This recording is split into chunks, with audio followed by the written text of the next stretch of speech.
Friends, welcome to my channel Vasu foods. ఈ రోజు వీడియోలో ఒక 15 మినిట్స్లో రవ్వ కేసరి అనేది పర్ఫెక్ట్గా ఎలా ప్రిపేర్ చేసుకోవాలో చూద్దాం. ఈ రెసిపీ కనుక నేను చెప్పినట్లు చేస్తే ఇలా నోట్లో వేసుకోగానే ఇట్టే కరిగిపోతుందండి. అంత బాగుంటుంది. చాలామంది చేసేటప్పుడు చల్లారిన తర్వాత కూడా ముద్దగా అయిపోతుంది, పల్చగా ఉండట్లేదు అనుకుంటారు కదా. సో అటువంటి వాళ్ళు ఈసారి ఇలా పక్కా కొలతలతో ట్రై చేసి చూడండి. చాలా అంటే చాలా బాగుంటుంది.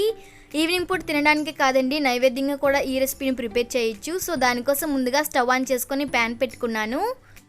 ఇందులో 1 టేబుల్ స్పూన్ వరకు నెయ్యి అనేది హీట్ చేస్తున్నాను. నెయ్యి కొంచెం హీట్ అయిన తర్వాత ఇందులో 1 కప్పు వరకు రవ్వ అనేది తీసుకుంటున్నానండి. అదే బొంబాయి రవ్వ అంటారు కదా, ఆ రవ్వ తీసుకుంటున్నాను. మీడియం ఫ్లేమ్లో ఉంచి ఒక 5 మినిట్స్ పాటు వేయించుకుంటే సరిపోతుంది. ఎక్కువగా వేయించిన అవసరం లేదు. హై ఫ్లేమ్లో పెడితే కనుక రవ్వ అనేది మాడిపోతుంది, టేస్ట్ కూడా మారిపోతుందండి. సో అందుకోసమే మీడియం ఫ్లేమ్లో ఉంచి ఒక 5 మినిట్స్ వేయించుకున్న తర్వాత దీని ఒక ప్లేట్లోకి తీసుకుంటున్నాను. ఇప్పుడు అదే ప్యాన్లో 2 టేబుల్ స్పూన్ వరకు నెయ్యి అనేది హీట్ చేసుకోవాలి. నెయ్యి కొంచెం హీట్ అయిన తర్వాత 2 టేబుల్ స్పూన్ జీడిపప్పు అనేది వేస్తున్నాను. జీడిపప్పు అనేది మీ టేస్ట్ని బట్టి మీరు యాడ్ చేసుకోవచ్చండి. కొంచెం ఎక్కువగా తినేవాళ్ళు కొంచెం ఎక్కువగా యాడ్ చేసుకున్నా సరే ప్రాబ్లం ఏమీ లేదు. ఇవి కొంచెం కలర్ చేంజ్ అయిన తర్వాత ఇందులో 2 టేబుల్ స్పూన్ వరకు కిస్మిస్ అనేది వేస్తున్నాను. కిస్మిస్ వేసిన తర్వాత జీడిపప్పు అనేది కొంచెం గోల్డెన్ బ్రౌన్ కలర్లోకి వచ్చేంత వరకు వేయించుకుంటే సరిపోతుంది. చూసారు కదండి, ఇలా ఉన్నప్పుడే మనం వేరొక ప్లేట్లోకి తీసుకోవాలి. మరీ ఎక్కువగా వేగినా సరే బయటికి తీసేసరికి కలర్ అనేది చేంజ్ అయిపోతుంది.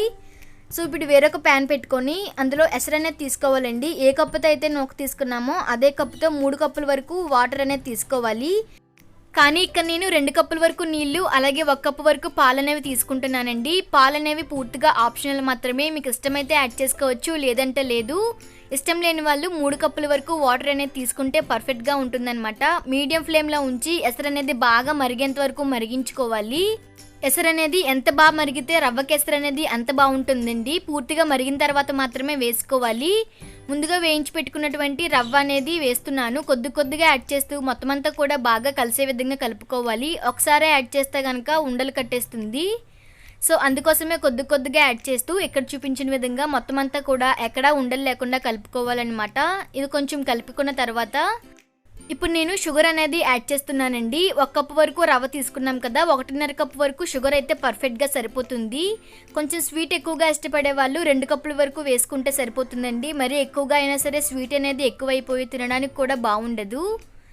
చూసారు కదా, పంచదార వేసిన తర్వాత ఇది కొంచెం లూజ్ అవుతుందండి. ఇలా ఉన్నప్పుడే ఇందులో కొంచెం ఫుడ్ కలర్లో కొంచెం వాటర్ తీసుకొని ఇక్కడ యాడ్ చేసుకుంటున్నాను. ఇప్పుడు మొత్తం అంతా కూడా ఒకసారి బాగా కలిసే విధంగా కలుపుకోవాలన్నమాట.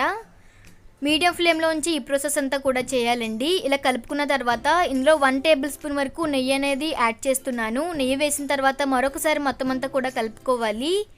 హై ఫ్లేమ్లో పెట్టినట్లయితే కనుక మొత్తం అంతా కూడా అడుగంటేసే అవకాశం ఉంది. ఇప్పుడు ఇందులో ముందుగా వేయించుకున్నటువంటి డ్రై ఫ్రూట్స్ నుంచి కొంచెం తీసుకొని పక్కన పెట్టుకున్నానండి. మిగతా ఇందులో వేసి ఇప్పుడు మొత్తం అంతా కూడా ఒకసారి బాగా కలిసే విధంగా కలుపుకుంటున్నాను. ఇలా కలిపిన తర్వాత ఇందులో 1/2 టీ స్పూన్ వరకు ఇలాచీ పౌడర్ వేస్తున్నాను. ఇలాచీ పౌడర్ వేయడం వల్ల ఫ్లేవర్ అయితే చాలా బాగుంటుందండి. చూసారు కదా, ఈ కన్సిస్టెన్సీలో ఉన్నప్పుడే స్టవ్ ఆఫ్ చేసుకుంటే పర్ఫెక్ట్గా ఉంటుందన్నమాట. ఇంకెందుకు ఆలస్యం, మీకు కూడా నచ్చిందా? అయితే మీరు కూడా తప్పకుండా ట్రై చేసి మీకు ఎలా కుదిరిందో నాకు కామెంట్ చేసి చెప్పండి. ఈ రెసిపీని ఎవరైనా సరే ఈజీగా ఒక 15 మినిట్స్లో ప్రిపేర్ చేయొచ్చండి. ఈవినింగ్ పూట తినడానికే కాదు, ఇంటికి ఎవరైనా గెస్ట్లు వచ్చినప్పుడు కానీ ఏదైనా పండుగలు అయినప్పుడు కానీ చాలా సింపుల్ అండ్ ఈజీగా ఇంట్లో ఉన్న వాటితోనే ప్రిపేర్ చేసుకోవచ్చు.